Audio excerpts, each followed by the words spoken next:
बोलला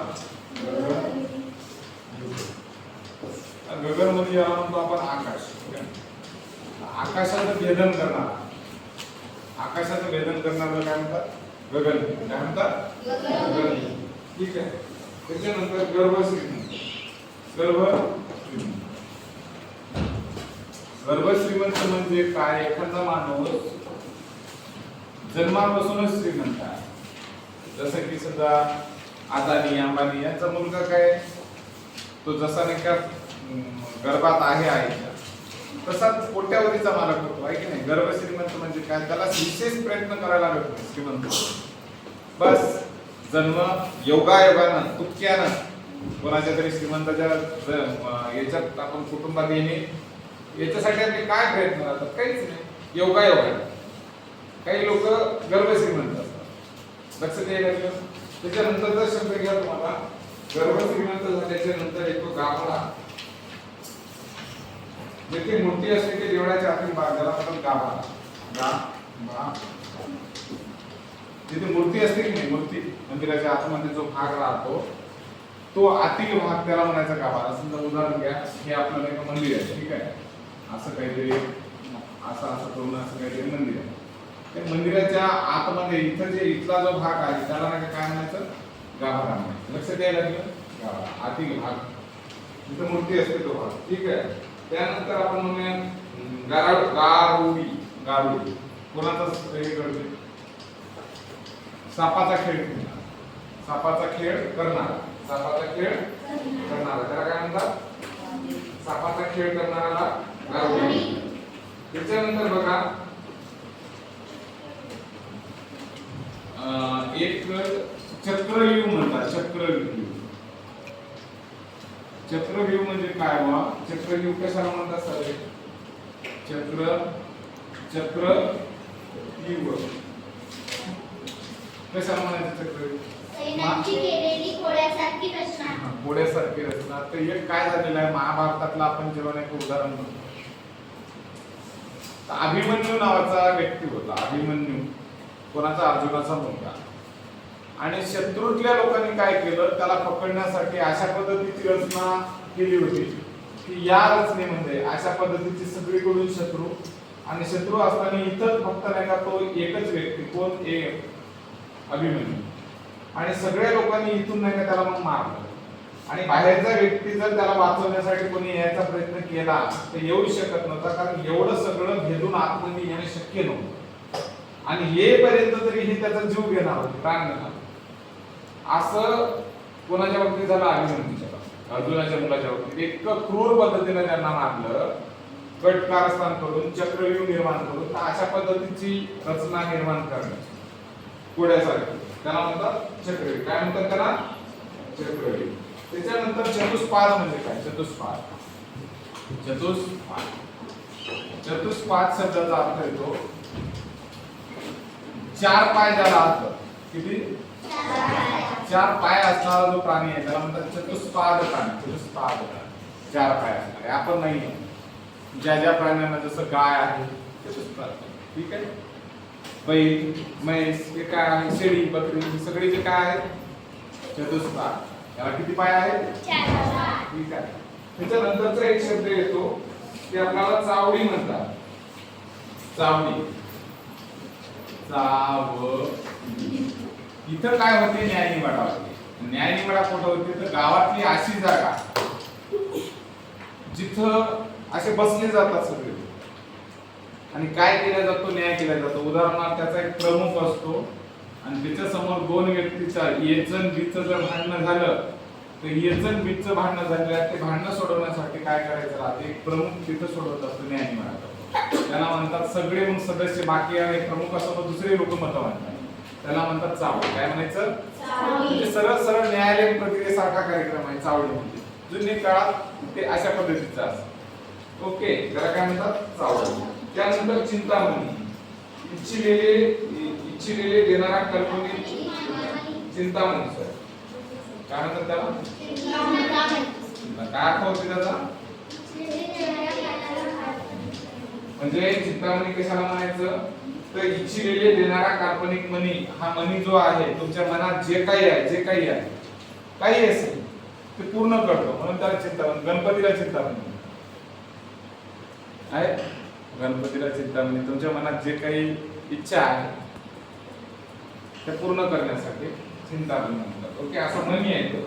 त्याच्यानंतर बघा चौक किंवा चव्हाटा. चौक कशाला म्हणतात? चौक किंवा चव्हाटा. चौक किंवा चव्हाटा म्हणतो चौहाटा. ही अशी गोष्ट, चार रस्ते इथून असे आले एका जागी, चार रस्ते. चौ शब्दापासून चौक शब्द झाला.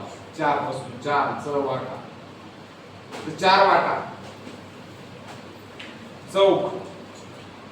ओके, तर चारही एका जागी आले ते चौक झाला. तर अशा पद्धतीने नका चौक किंवा चव्हाटा म्हणजे चार रस्ते एकत्र येण्याचं ठिकाण, त्याला काय म्हणतो आपण? चव्हाटा किंवा चौक. काय म्हणतो? चव्हाटा किंवा चौक. आता जगन्नाथ जो आहे, जगन्नाथ, जगाचा स्वामी, अख्ख जगाचा स्वामी ज्याला म्हणतो, अख्खं जग जो चालवतो, मला म्हणतात जगन्नाथ. ठीक आहे. त्याच्यानंतरची गोष्ट बघा, जन्मभूमी, जिथे जन्म झाला आहे तो देश, जन्म. आता उदाहरण घ्या, आपली जन्मभूमी भारत, जो पाकिस्तान मध्ये जन्मला त्याची जन्मभूमी पाकिस्तान, अमेरिकेत जन्मला त्याची जन्मभूमी अमेरिका. तुम्ही ज्या देशामध्ये जन्म घेत असता ती तुमची मातृभूमी किंवा जन्मभूमी म्हणतात. काय म्हणतो? जन्मभूमी. ठीक आहे. त्यानंतर तो शब्द येतो जलचर, जे जलामध्ये, पाण्यामध्ये, जल म्हणजे पाणी, तर याच्यात जलामध्ये राहतात ते प्राण्यांना काय म्हणतात? जलचर. कोणते? जलचर.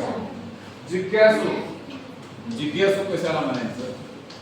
लहानपणापासून जर निरीक्षण केलं, जिज्ञासू फार म्हणजे लहान मुलामध्ये फार जिज्ञासा राहते. पप्पा हे कसं, मम्मी ते कसं सांग.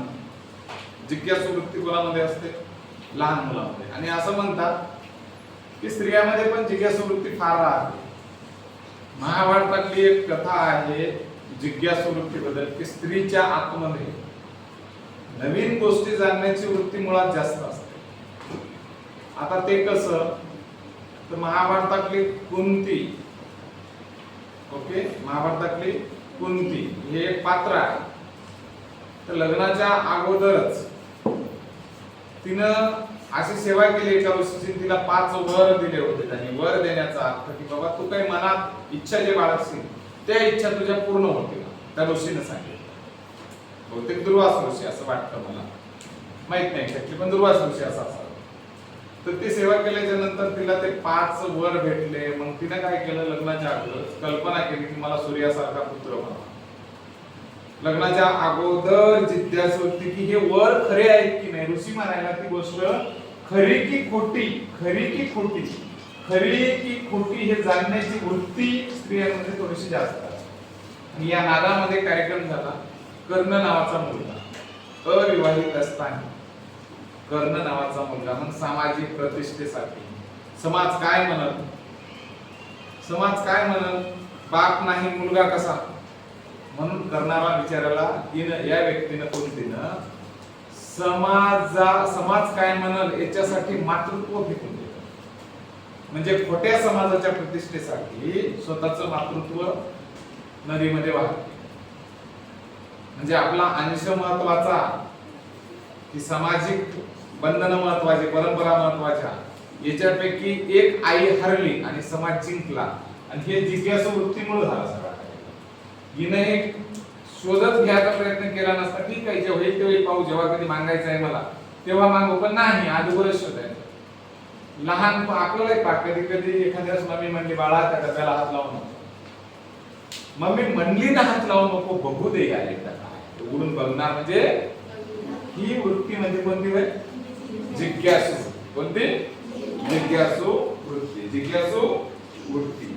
त्याच्यानंतर जावळ्या, जे नारळाच्या जटा असतात की नाही बच्चा, त्याला काय म्हणतात? आपल्या इकडे जटा म्हणतात, ते महादेवाच्या जटाला जटा. हे नारळ जे असते की नाही, त्या नारळाच्या वर असं आपण सोलतो, त्याला काय म्हणतात? जावळ्या. त्यानंतर एक शब्द येतो टाकसाळ.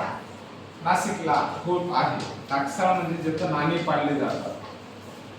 टाकसाळ पैसे असतात की नाही, कॉइन आपले, ते क्वाईनं निर्माण करण्याचं ठिकाण त्याला म्हणतात टाकसा, नाशिकला. ठीक आहे. त्याच्यानंतरचा एक शब्द येतो तट, किल्ल्याच्या भोवती बांधलेली भिंत, त्याला काय म्हणायचं? किल्ल्याच्या भोवती बांधलेली भिंत, त्याला काय म्हणतो आपण? तट. त्याच्यानंतरचा एक शब्द येतो तपोभूमी. जिथं तपोभूमी म्हणजे काय माहिती का? नाशिक मध्ये आहे तपोभूमी. म्हणजे असं मला वाटतं राम लक्ष्मण सीता एका ठिकाणी थांबले होते, त्या ठिकाणाला तपोभूमी म्हणायला लागले. जिथं तप करण्याची जागा, तप करण्याच्या जागेला काय म्हणतात? अशी भूमी, अशी जागा की ज्याच्या जागी आपण काय करतो? तप करत असतो, त्याला काय म्हणायचं? तपोभूमी. त्यानंतरचा शब्द येतो तबेला. घोडं जिथं बांधलं जातं तबेला. तबेला म्हणजे घोडं कुठं बांधलं जाते? त्या जागेला. कुठं बांधले जातात घोडे? आपण गाई कोठ्यात बांधतो आहे की नाही? गाईचा कोठा असतो ठीक आहे, पण घोड्याच्या जिथं जागा आहे ना त्याला कोठा नाही म्हणायचं. आपण म्हणतो जनरली, पण त्याला म्हणायचं नाव घ्यायचं काय म्हणायचं? घोड्याचं नातं तबेला. ठीक आहे. त्याच्यानंतरचा एक शब्द येऊन जातो आपल्याला ताम्रले. तांब्याच्या पत्र्याने लिहिलेला लेख ताम्रले. काय आहे? ताम्र, तांब्याच्या पत्र्याने लिहिलेला त्याला ताम्र लेख म्हणतात. त्याच्यानंतर तिठा. तिठा, तिठा कशाला म्हणतात?